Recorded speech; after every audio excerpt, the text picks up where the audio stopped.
Os demais painelistas, presidenta Gleice, nossas lideranças, um abraço, saudar o partido, a fundação, os demais órgãos que organizam e patrocinam, meu companheiro aqui de secretário de Estado do Piauí, uma saudação a todos vocês, nossos senadores e deputados. Eu penso que esse tema é um tema decisivo, central na disputa política do país, e o partido se posiciona bem e se prepara para um grande debate. E eu vou traçar 2, 3 temas no sentido de contribuir com essa agenda. O primeiro deles é uma referência muito rápida aqui, é que eu penso que na memória política, para além da história que o partido desenvolveu nos seus 12, 13 anos de governo, há uma referência importante do ponto de vista de como tratar esse tema. O tema da Previdência é um tema que envolve milhões de brasileiros e brasileiras. Em 2018, 35 milhões, em dezembro de 2018, 35 milhões de brasileiros e brasileiras receberam algum tipo de apoio ou de benefício previdenciário, regime geral da Previdência Social. É disso que nós estamos falando. Um benefício médio de R$ 1.404. É disso que nós estamos falando. Portanto, nós estamos falando de um sistema que envolve, que apoia, que beneficia, que acolhe um grande sistema de assistência social, em que em dezembro de 2018, ali atrás, acolheu 35 milhões de brasileiros e brasileiras. E um benefício médio do regime geral da Previdência de R$ 1.404.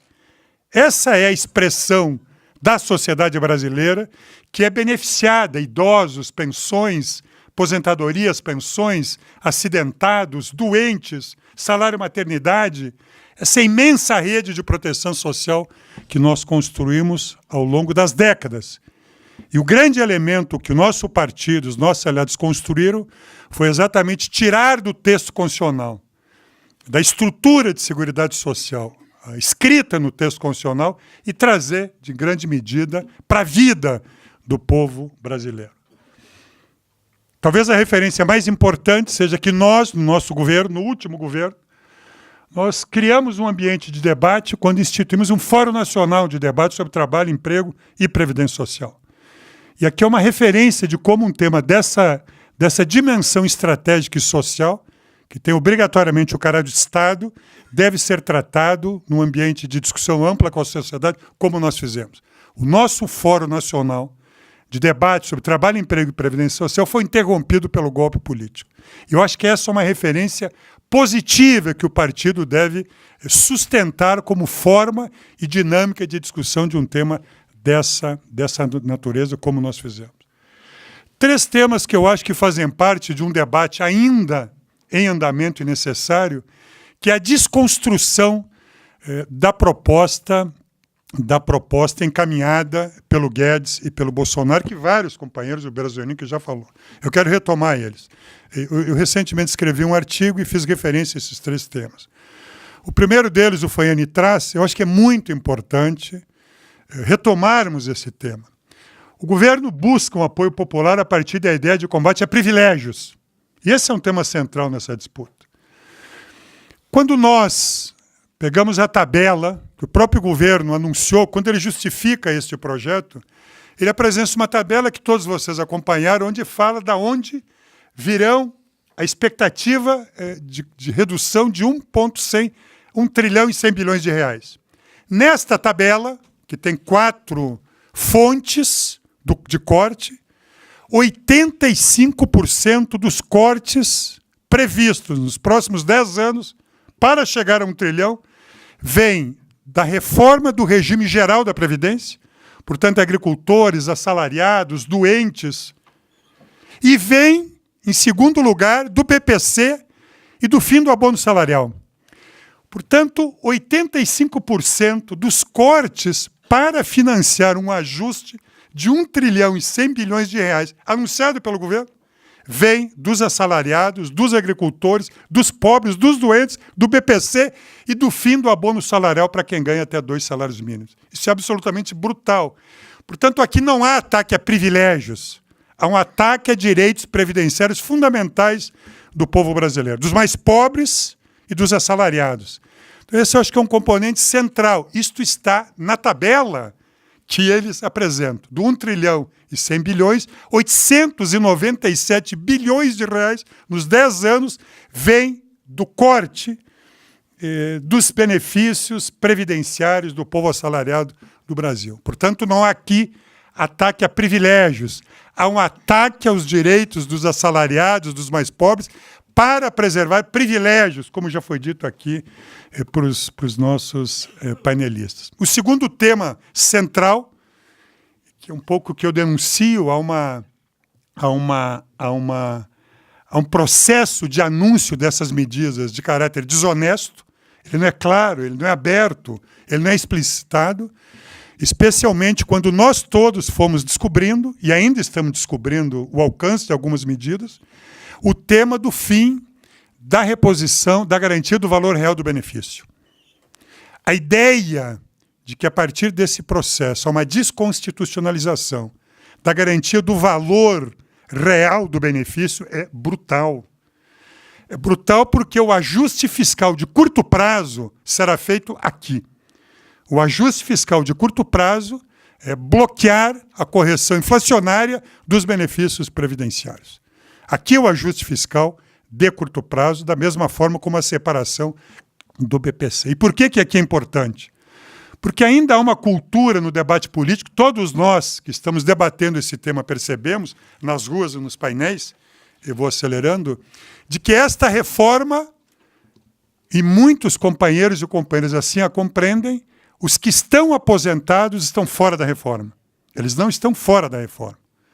Um dos componentes que os traz para dentro dessa política do ajuste fiscal é exatamente o fim da manutenção da correção pela inflação dos benefícios previdenciários de quem está aposentado. E aqui é um tema da política extremamente importante, que é chamar para o debate político o conjunto dessa massa extraordinária de pensionistas, de aposentados, que será atingido por esta proposta. O terceiro tema, rapidamente, é o tema que foi tratado daquilo que também nos debates nós acompanhamos, nós temos que ampliar. Ainda muitos companheiros e companheiras pensam que a nova previdência anunciada são as alterações na idade de aposentadoria, no tempo de contribuição, ou da alteração da regra do cálculo do benefício, o que não é verdade.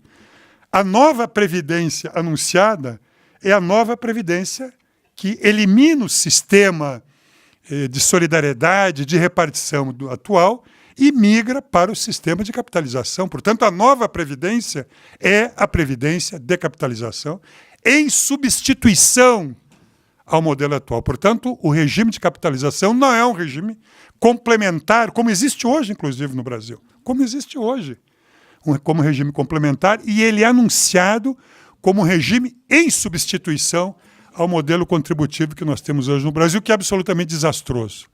Desastroso pelas razões já anunciadas. Eu vou fazer rapidamente no filme uma referência ao que é o mercado de trabalho no Brasil, ao que é o mercado de trabalho, anunciadas pelas razões anunciadas e anunciadas que devem ser, que nós devemos chamar o debate pelo custo de transição.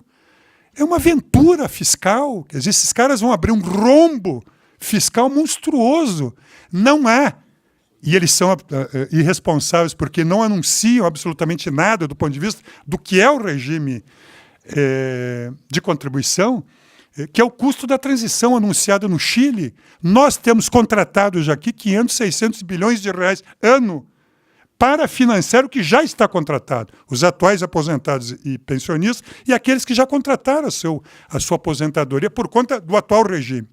Retirar a arrecadação tributária, imaginar um deslocamento de uma arrecadação tributária que hoje está em algo em torno de 400 bilhões de reais ano e migrar parte desta arrecadação tributária que hoje financia o sistema público de previdência e migrar para um sistema privado de seguro é ampliar de uma forma irresponsável o déficit público a padrões insustentáveis, na minha opinião.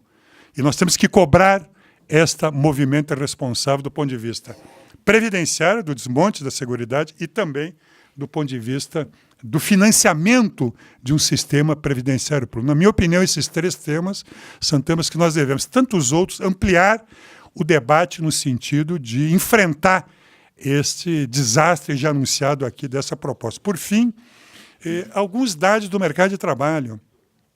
Pensar um sistema previdenciário é pensar um mercado de trabalho. É uma extensão do mundo do trabalho, da capacidade de sobrevivência. A ideia, o conceito fundamental de assistência, de seguridade, é exatamente acolher quando homens e mulheres não conseguem a sua sobrevivência no mercado de trabalho por várias razões, por idade, por doença, por acidente. Esse é o sentido que na luta histórica dos trabalhadores construíram sistemas de apoio, de benefício previdenciário e social exatamente para garantir vida para aqueles que não conseguem sobreviver por conta do seu trabalho. Que mercado é esse que nós estamos falando no Brasil? Alguns temas foram colocados aqui. Informalidade, rotatividade, baixos salários. Imaginar isso do ponto de vista de migração para o sistema de contribuição, uma população imensa da classe trabalhadora desse país que não tem capacidade de poupança nenhuma. Nenhuma capacidade de poupança. 2, 3 dados. Primeiro, nós ainda temos quase 50% da população da PE, da população economicamente desse país, vivendo na informalidade, seja na condição de empregado sem carteira de trabalho assinada, seja na condição de por conta própria, sem CNPJ, seja na condição básica de informalidade. 51% da população que tem carteira assinada nesse país, gente, é demitida antes do que um ano de trabalho. Antes do que um ano de trabalho. Só 20% dos assalariados desse país completam 2 anos de carteira assinada antes de serem demitidos. A cada 12 meses de um ano, a média é que de 8 a 9 meses um trabalhador tem uma carteira assinada. Os dados recentes mostram que aumenta o tempo necessário para um trabalhador demitido conquistar um outro emprego formal. Nós estamos falando em quase um ano o tempo entre a demissão de um trabalhador e a condição desse trabalhador encontrar um outro trabalho por carteira assinada. Uma renda média dos assalariados no Brasil, isso é PNAD contínua, dezembro de 18. Dezembro de 18 agora. Uma renda média no setor privado de R$ 2.100. Bruto. É disso que nós estamos falando. E a mediana dos assalariados, a mediana, é algo em torno de 65%, mais de 65% do salário mínimo. Nós estamos falando de 1,6 salários mínimos. É a mediana. Mais de 50% dos assalariados ganham 1,5 salários mínimos, bruto. E é essa população que não terá um sistema de acolhimento social a partir da destruição desse modelo previdenciário. Nós temos um modelo previdenciário adequado, correto, que precisa de ajuste? Sim. É um modelo que combina participação do trabalhador, do empregado, da sociedade corretamente, é um conceito de um sistema público financiado por toda a sociedade. Ele estabelece um teto de R$ 5.800. Ele prevê a possibilidade de capitalização acima disso. O Gaba seguramente vai falar dos fundos de pensão, do sistema de capitalização. Nós conhecemos isso. Este modelo deve ser preservado. E, na minha opinião, o grande recado do expositor chileno é que nós devemos lutar com os ajustes necessários, mas preservar o modelo atual. E talvez uma pré-condição do debate político que nós temos que disputar é não aceitar a aventura proposta por eles. Destrói o sistema de repartição, destrói o sistema com base na solidariedade e anunciam uma aventura de um sistema de capitalização para essa sociedade brasileira que está aí, o que significa indigência, exclusão social e tragédia social nesse país. Porque milhões e milhões de assalariados, trabalhadores, agricultores que não terão tempo de aposentadoria, não irão encontrar trabalho nesse mercado de trabalho. Serão transformados em indigentes e será construída uma brutal tragédia social no nosso país. Na minha cidade, eu conheci, Fanhane, idosos que iam para a rua mendigar, idosos que iam para a rua vender bala. Essa realidade nós acabamos. Esta realidade vai voltar. E é nossa tarefa lutar com toda a nossa energia para preservar essa grande identidade política que faz e que fortalece e que reafirma a existência do Partido dos Trabalhadores. Muito obrigado.